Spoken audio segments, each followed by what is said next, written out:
সকল কর্মীয়ন্ত্রণ প্রার্থী সালাম দিয়েছি। আসসালামু আলাইকুম ওয়া রাহমাতুল্লাহি ওয়া বারাকাতুহু। ওয়ালাইকুম আসসালাম। দান হোক সময় কাকত আল্লাহ তাবারাকা ওয়া তাআলা আমাকে দুনিয়ার ভিতর বসা জাহান্নামের রাস্তা করা বসায়নি নেক রাস্তা জান্নাতের টুকরা ভরিবার কারণে তৌফিক দান করলে বলে কর শুকরিয়া আলহামদুলিল্লাহ। আলহামদুলিল্লাহ। দান হোক মই বেশি কথা নকওঁ মাত্ৰ দুই চাৰিটি কথা আপোনালোকৰ ওচৰত দাঙি ধৰিম। সুন্নতৰ ওপৰত আমি কেনেকৈ আমল কৰিব লাগিব সৰু সুন্নত এটা মই আপোনালোকক বুজাই দিছো যে আমি বহুতে ভুল কাম কৰোঁ। কেনেকুৱা আমাৰ কুৰ্তা হওক, আমাৰ পাঞ্জাবী হওক, আমাৰ ছাত্ৰ আমি ধুনীয়াকৈ আলনা থৈ দিলোঁ, তাৰ পৰা আমি উঠাই আনি পেলাই তাক নাজাৰি আমি পৰিধান কৰিলোঁ, যাৰ জৰিয়তে যদি সেই চোলাটোত যদি কিবা পোক পৰুৱা থাকে, কিবা খাপ কিছু থাকে, সেই মানুহজনক তেতিয়া আক্ৰমণ কৰে।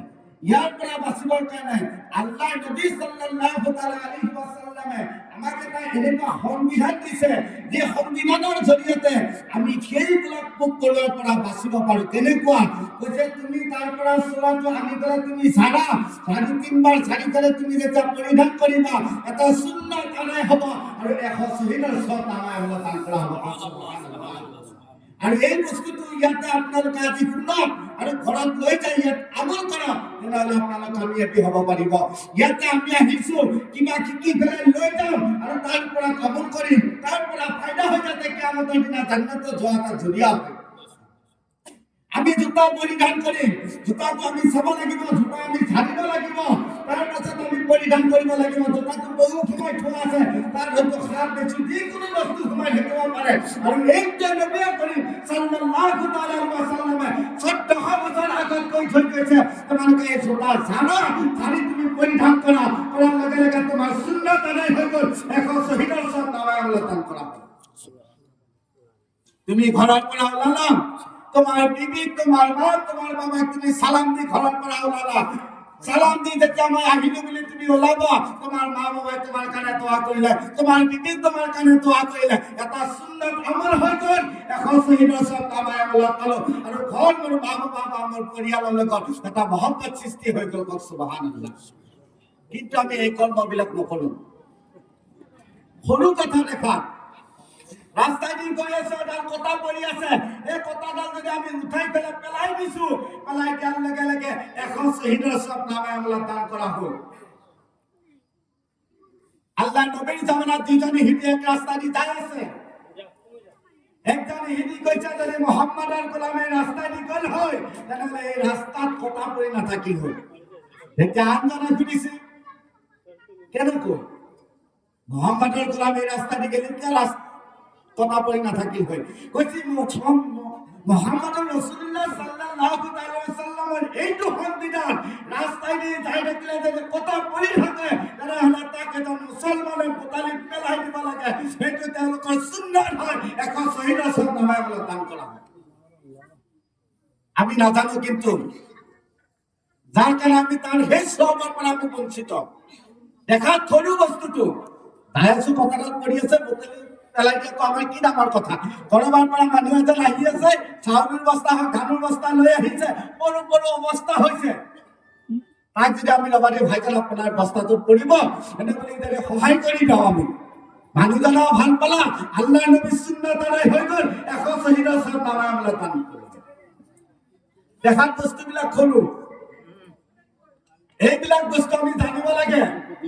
ইসলাম তাক কোৱা হয়, সত্যতাক ইসলাম কোৱা নহয়, মহব্বতৰ জিন্দগী ইসলাম কোৱা হয়।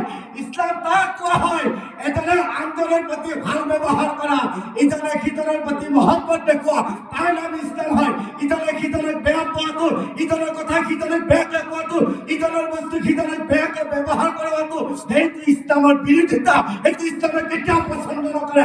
সেইকাৰণে কৈছে যদি কোনোবাই চুকলি কৰে তেনেহ'লে নিজৰ ভাইৰ মৰম, ভাইৰ মাংস খোৱা। ইসলামে তাক লৈ যায় আমি জলসাত আহিছো, কিবা লৈ যাবৰ কাৰণে আহিছো, ইয়াৰ পৰা বেয়া লৈ যাবৰ কাৰণে অহা নাই।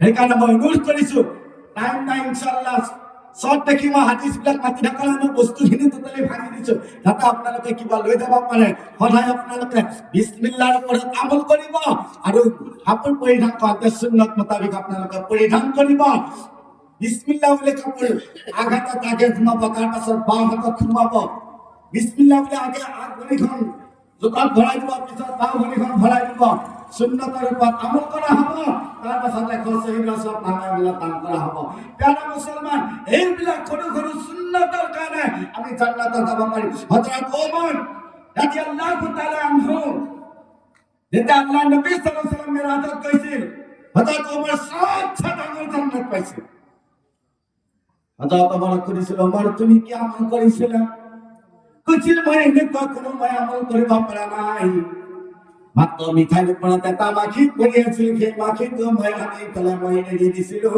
এই মাখিয়ে কি দোৱা কৰিছে মই নাজানো আজি আল্লাহ মোক ইমান ডাঙৰ জান্নাত দান কৰিছে সুবহানাল্লাহ জানো এই সৰু সৰু বস্তুৰ ওপৰত আমল কৰিব ইয়াৰ পৰা আমি শিকিব যাওঁ ইয়াৰ পৰা আমি শিকিব আহিছোঁ বহুত দিনৰ পৰা আলি বলবাসকল আহিছে পীৰ চাহাব আহিছে তেওঁলোকৰ প্ৰতি আপোনালোকে নজৰত কৰক প্ৰত্যেকটো নজৰত এখন ৰাকাত নফল নামাজ পঢ়াই চব নামাই আল্লাহ দান কৰিব জানো তেওঁলোকৰ মধুৰ পানী আপোনালোকে শুনক আমাৰ আলাই বালা বাখৰি কামনা আলহামদুলিল্লাহ